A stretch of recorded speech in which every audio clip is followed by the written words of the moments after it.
बहुत समय पहले अफ्रीका के विशाल सवाना घास के मैदान में शेरों का एक शक्तिशाली और न्यायप्रिय राजा रहता था। उसका नाम था मुफासा। मुफासा बहुत बहादुर और दयालु था। वह सिर्फ ताकतवर ही नहीं था बल्कि बुद्धिमान भी था। उसके राज्य में हाथी, जेब्रा, हिरन, जिराफ, बंदर और कई तरह के पक्षी रहते थे। सभी जानवर मुफासा से प्यार करते थे क्योंकि वह सबको बराबर समझता और न्याय करता था। मुफासा का एक छोटा बेटा था, सिम्बा। सिम्बा बहुत शरारती और चंचल था। उसे दौड़ना, खेलना और अपने पिता से बातें करना बहुत पसंद था। मुफासा अक्सर सिम्बा को जीवन के नियम समझाता था। वह कहता, सिम्बा, असली राजा वो नहीं जो सबकी रक्षा करे। सिम्बा ध्यान से सुनता लेकिन कई बार बचपन की शरारतों में भूल जाता। मुफासा का एक भाई भी था, स्कार। स्कार चालाक और ईर्ष्यालु था। वह चाहता था कि राजा वही बने, परंतु सब जानते थे कि मुफासा ही सच्चा और योग्य राजा है। स्कार के मन में जलन और गुस्सा भरा रहता। वह अक्सर अकेले बैठकर सोचता, क्यों हमेशा मुफासा को ही सब मानते हैं? क्यों मैं नहीं राजा बन सकता? यही ईर्ष्या आगे चलकर एक बड़ी साजिश में बदल गई। स्कार की दोस्ती जंगल के खतरनाक हाइना लकड़बग्घों से हो गई थी। हाइना भूखे और आलसी जानवर थे। वे चाहते थे कि कोई ऐसा राजा आए जो उन्हें खाने पीने की आज़ादी दे। मुफासा नियमों से चलता था, इसलिए हाइना उससे डरते थे। स्कार ने उनसे कहा, अगर मैं राजा बन जाऊं तो तुम्हें खाना मिलेगा, जंगल मिलेगा, सब कुछ मिलेगा। बस तुम्हें मेरी मदद करनी होगी। हाइना तैयार हो गए। एक दिन मुफासा सिम्बा को लेकर एक ऊंची चट्टान पर गया। वहां से पूरा जंगल दिखाई देता था। उसने कहा, सिम्बा, यह सब हमारा राज्य है।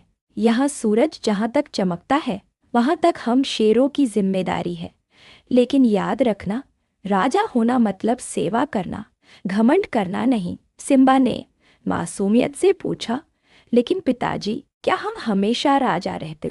मुफासा मुस्कुराकर बोला, नहीं बेटा, एक दिन सूरज मुझे छोड़कर तुम्हें राजा बनाएगा। यही जीवन का चक्र है, जन्म, पालन और विदाई। स्कार जानता था कि जब तक मुफासा जिंदा है वह कभी राजा नहीं बन सकता। उसने एक चाल सोची।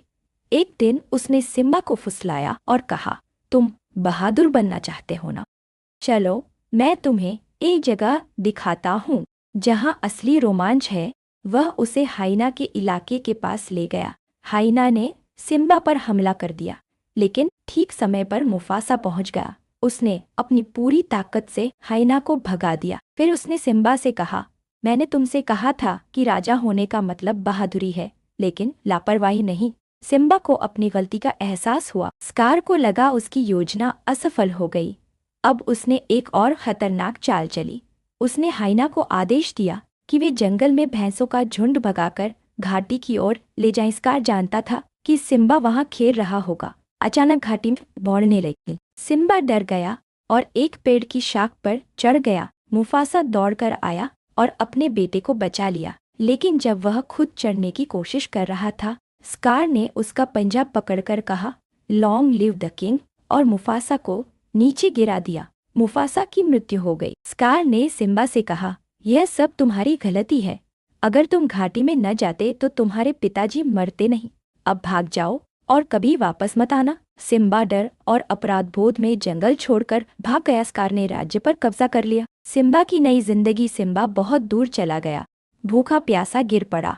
वहाँ उसकी मुलाकात दो मजेदार दोस्तों से हुई, टिमोन, मीरकेट और पुम्बा, जंगली सुअर। उन्होंने सिम्बा की मदद की और कहा, जिंदगी का एक नियम है, हाकुना मटाटा, यानी चिंता मत करो, मस्ती से जियो। सिम्बा ने उनके साथ खेलना, हंसना और जीना सीख लिया। वह बड़ा होने लगा। एक दिन सिम्बा की मुलाकात अपनी बचपन की दोस्त नाला से हुई। नाला ने कहा, सिम्बा, तुम्हें वापस चलना होगा। स्कार और हाइना ने राज्य को बर्बाद कर दिया है। सभी जानवर भूखे और दुखी हैं। सिम्बा डर गया। उसने कहा, लेकिन मैं तो अपने पिताजी की मौत का दोषी हूँ। तभी एक बुद्धिमान बंदर रफीकी आया। उसने कहा, तुम्हारे पिता जिंदा है, देखो पानी में अपना चेहरा। सिम्बा ने पानी में देखा और उसे मुफासा का चेहरा दिखाई दिया। आसमान से मुफासा की आवाज आई, सिम्बा, तुम मेरे बेटे हो, अब वक्त आ गया है कि तुम अपनी जिम्मेदारी निभाओ। सिम्बा की आंखों में आंसू थे। उसे समझ आ गया कि असली राजा भागता नहीं, लड़ता है। सिम्बा अपने दोस्तों के साथ प्राइड लैंड राज्य वापस लौटा। वहां उसने देखा पेड़ सूख चुके थे, जानवर भूख से मर रहे थे और स्कार हाइना के साथ मौज कर रहा था। सिम्बा ने हिम्मत करके स्कार को ललकारा, यह जंगल मुफासा का था, अब यह मेरा है। स्कार डर गया, लेकिन हाइना के सहारे वह लड़ाई करने लगा। शेरों और हाइना के बीच भयंकर युद्ध हुआ। सिम्बा ने बहादुरी से स्कार को पकड़ लिया। स्कार ने दया की भीख मांगी और कहा, यह सब हाइना की योजना थी, मेरी नहीं। सिम्बा ने कहा, मैं तुम्हें मारूंगा नहीं, लेकिन अब तुम राजा नहीं। ओस्कार को जंगल से बाहर फेंक दिया गया, लेकिन हाइना, जो उसकी गद्दारी सुन चुके थे, उस पर टूट पड़े। अब सिम्बा राजा बन गया।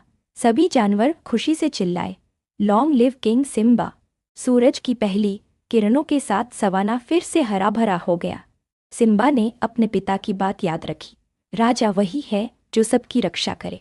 वह एक न्यायप्रिय और दयालु राजा बन गया। शिक्षा, मोरल ऑफ द स्टोरी, असली ताकत दूसरों पर राज करने में नहीं, बल्कि उनकी रक्षा करने में है। जिम्मेदारी से भागने वाला कभी सच्चा नेता नहीं बन सकता। ईर्ष्या और स्वार्थ हमेशा बर्बादी लाते हैं। परिवार और दोस्तों का साथ हर मुश्किल आसान कर देता है।